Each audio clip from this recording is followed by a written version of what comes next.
So as it turns out, when you build your entire show around sneering at half the country, audiences eventually tune out. Just ask the Late Show host Stephen Colbert. And then there's The View, where diversity somehow means only inviting left-wing guests. It begs the question, is there still appetite for civil discourse and apolitical entertainment? Or has the liberal echo chamber become the norm? Well, Charlamagne certainly has some thoughts. Well, I give you a lot of credit because you have had me on your show. You have people with differing viewpoints on a lot of different things on your show. And Charlamagne, I think we need more of that. Absolutely. You know, you look, though, at things like, take a look at these numbers. This is The View. The View had, since January, from January until June, or July, look at that, 0 conservatives and 102 left-leaning guests. And then listen to... Is that real? That's real. And this is ABC News. And listen to what ex-reporter Terry Moran had to say. He said, but... we were biased, yes. Almost inadvertently, I'd say ABC News has the same problem so many leading cultural institutions do in America, a lack of viewpoint diversity. It's no secret there are hardly any people who supported Donald Trump at ABC News or other corporate legacy mainstream news networks.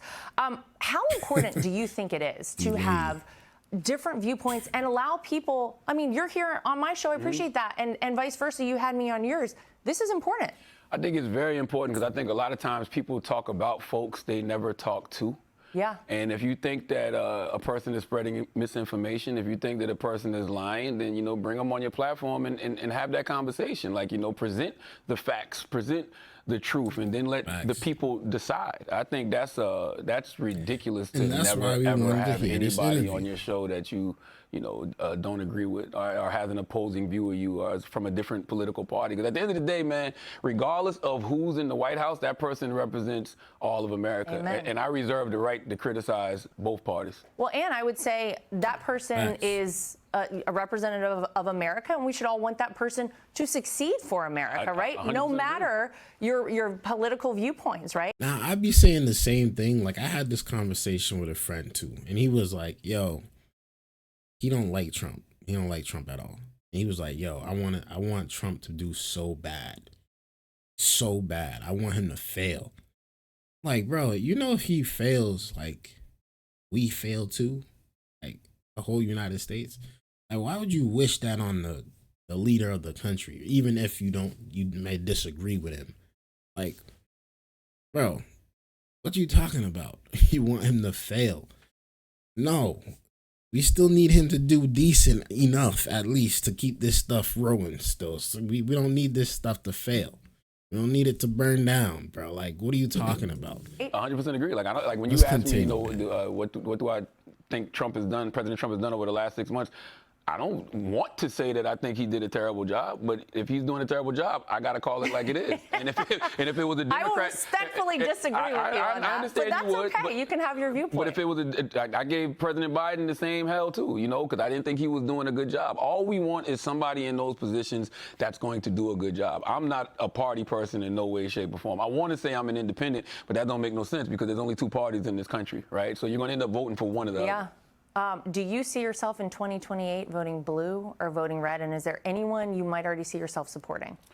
I really don't know. I mean, I think that there's some good candidates out there. You know, I think that we really have to look to the governors when it comes to the Democrats. I don't think that there's any like change agents that's going to come out of nowhere and shake things up in the Democratic Party. I think it's going to end up being a governor, you know, Josh Shapiro or a Wes Moore, somebody like that. And they actually have a track record, right? Because you can go look at their states to see what they're probably going to end up doing on a national level.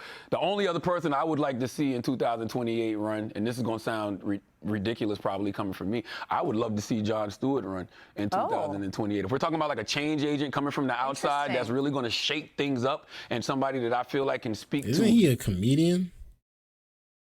Or am I tripping?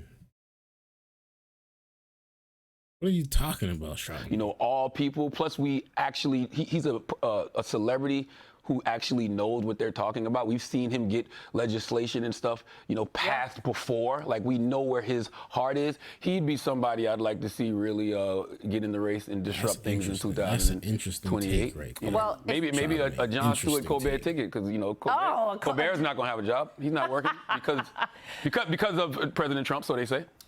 Well, people say different things. They also say he lost $40 million a year for CBS, which is also a bit of a problem whenever you're trying to have a successful show. If you had to pick a Republican who might be able to earn your vote, is there anyone you like that you would look at? I mean, I was in South Carolina. I grew up in South Carolina under, somebody like Nikki Haley, right? So I can see something like that. I do think, and this is, I think that traditional conservatives are going to take the Republican Party back. I think there's a political coup going on right now in the Republican Party that people aren't paying attention to. Oh, interesting. Yeah, I think that this Epstein thing is going to be a way for traditional conservatives to take their party back. I really do. I think that they know this is the issue that has.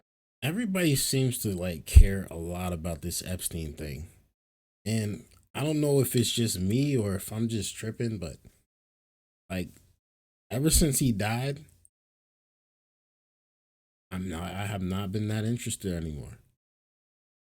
I just have not been caring about it. What else do we need to know about this island? What do y'all need to know so bad about this island? We already heard what he's been doing on the island. I don't need to know nothing else, bro. Now, if you're talking about who was involved with it, okay, I can understand what your point there, but stop bringing up this island. We don't want to keep bringing up this island. The base riled up. We don't want to keep bringing the this MAGA up. base isn't we letting this issue go, on and for the first time, they know they can, probably take their party back and not piss off the MAGA base. Names. I think they're going to do that. Well, I would say, we've never seen a typical election since the day that Donald Trump came down the golden escalator. So I don't know that we'll ever see another typical kind of traditional election with traditional Republicans. I don't know. I feel like things have changed, the game changed, and to say that the old guard is going to kind of come back, that's a lot. That's a big statement. But that's the mistake Republicans are going to make. Republicans are going to make the same mistake that Democrats made, and I'll tell you what I mean by that. Barack Obama was a one-of-one, once-in-a-lifetime, political juggernaut.